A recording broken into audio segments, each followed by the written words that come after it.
sanded down this, and we used our palm sander to finish sanding it down. We've sanded the whole thing down a little bit more. So now that this is going to fit in here good, where we want it to fit, inside the neck.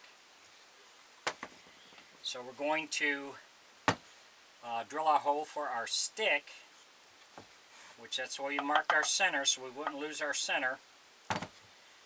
This is an 1.25 inch stick that we're going to use, and we're going to go up about 2.5 inches to go through here. And I'll be using this 1.25 bit for that, to take that up. We also, with the back of the head now, we have to take some of this off because it's not going to fit now in here. So we have to cut some of this off in here so we get the back of the head to fit. So we're going to cut this off so that will fit, and drill our hole for our stick. And then we'll be back. Thanks for watching.